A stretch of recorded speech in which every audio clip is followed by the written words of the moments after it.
Welcome everybody to another episode of Candid Convos, and today's guest is Kevin Crayon II. Kevin, thank you for joining us today.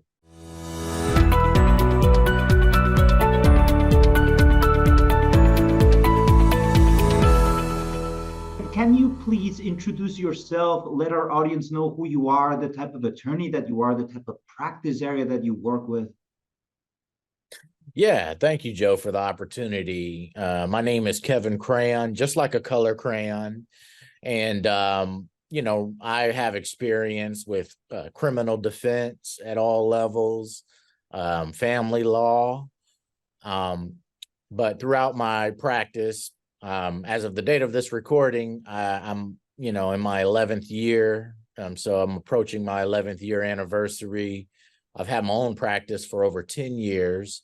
And I've been doing federal employment litigation for that entirety, mainly specializing in federal sector employment litigation for plaintiffs. So discrimination cases, Title VII cases, Merit Systems Protection Board cases, things of that nature, like wrongful termination, suspensions, discipline.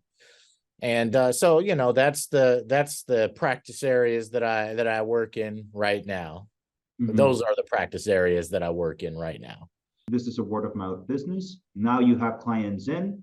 You don't need to actually put anything out there, any type of material for people to come in. And then the legal practice itself has evolved over the last couple of years. And it started picking up speed. It started picking up momentum. What you said, we're doing things now via Zoom, unless you have to go to court. And some of the court dates now can be handled via Zoom, even unless there's a jury court, like you said. But right. I'm wondering, what was it like for you when you transitioned from everything doing face-to-face, in-house, brick-and-mortar office versus now things are going digitally? And I'm asking this both in your professional life and as much as we can delve into your personal life as well. Did you notice a change, improvement, doing things differently, just living in a new reality? What was that like? That's an excellent question, and I appreciate you asking. I had always been a little bit of an early adopter in terms of being able to do things remotely. A lot of conferences at the federal level were like telephonic. Things of that nature. But when I was doing the local criminal cases, criminal defense cases, or when I was doing the family law, I did have to go all over to various county courts.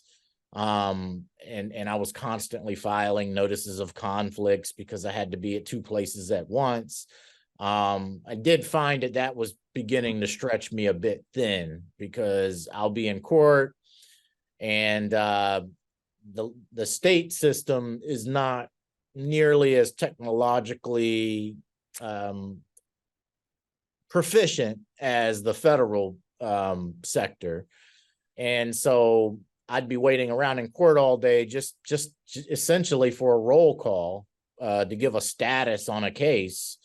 And I found that to be a bit stressful. But even with the federal sector stuff, I just found that traveling to final hearings, my clients would have to pay for that. And so it was a bit of a blessing technologically when after COVID, everybody decided, hey, let's do Zoom. The way that we're talking now on Zoom, that was sparingly done before. And now, it's the new standard now, regardless of whether there's a pandemic. And I hope it stays within the legal profession, because I've found out over the last few years, you don't have to actually be in a courtroom to do a lot of these hearings. You can have witnesses, you can still show clients, show witnesses documents. You can still do almost everything that you can do in a courtroom. It wasn't the way that you're supposed to do law, and now it's the new standard. So you're talking about you jumped ahead a couple of years, then the pandemic hit, everybody was forced to, then everybody saw how practical it was, so everybody stayed there. We keep evolving into different tools and settings into how you run a business by doing that. You're talking about systems, you're talking about client portal, and you're right. It's impressive how client communication is the number one complaint, but the ones that don't have client communication issues, of course they're turning up. They're cleaning up all business because everybody else is not. So you're talking about how to run a business effectively, and now you talk about virtual staff. You've mentioned it a couple of times. How's that working out for you, working virtually and with your virtual staff? Great. That's a topic I'm passionate about because I've had a virtual full-time assistant since almost a year. We're approaching the 1-year anniversary. And before that, I had always tried part-timers. I had tried direct hire. I was really craving having some kind of staffing agency that would be the in-between, because I'm not that savvy. I'm just going to be real. I'm not totally savvy when it comes to HR related issues. And I wanted somebody to be an in-between to go and find me the talent. I also wanted it to be affordable. And I had tried various things. I had reached back out to my former law school, and I've always had some form of staff since the beginning. It's always been part-time, including hiring other lawyers. There's another great staffing agency out there that I still use for part-time work for lawyering. But I mean, for part-time, for hiring part-time lawyers for my firm. But there wasn't anybody out there that really catered to lawyers specifically until I heard a podcast, and I heard this lawyer on this podcast. I think his name was Mr. Tremblay, Brett Tremblay, talking about virtual assistants full time for lawyers, and especially for small firms. And it just really spoke to me.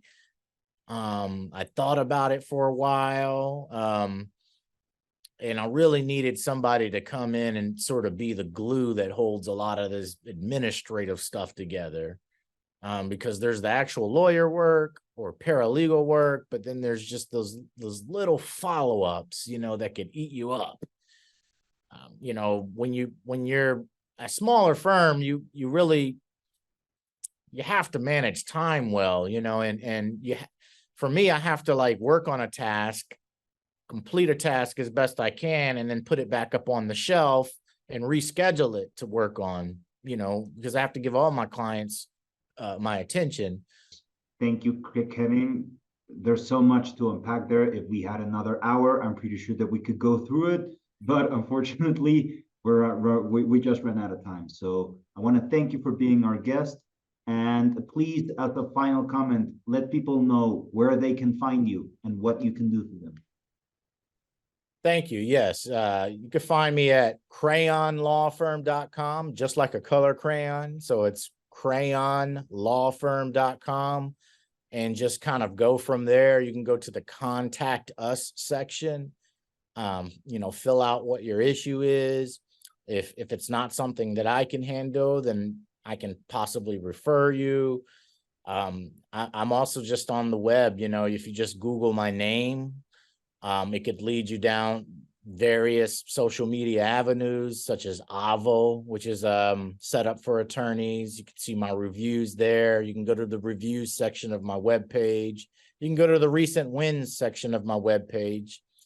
Go to the blogs section of my webpage, where I write articles and I incorporate my videos. I think one of the things that has given me an edge is the fact that I do videos on YouTube. So you can go to YouTube and Google me there, and I have helpful videos that I try to speak in layman's terms, straightforward language for any of you do-it-yourselfers out there, so that you can get as far along as you can, just contributing to the legal education of the general community. But yes, that's how you can reach me. Just Google me or go to crayonlawfirm.com. Kevin, thank you very much for showing up. Thank you, Mr. Bravo. I appreciate you, Joe.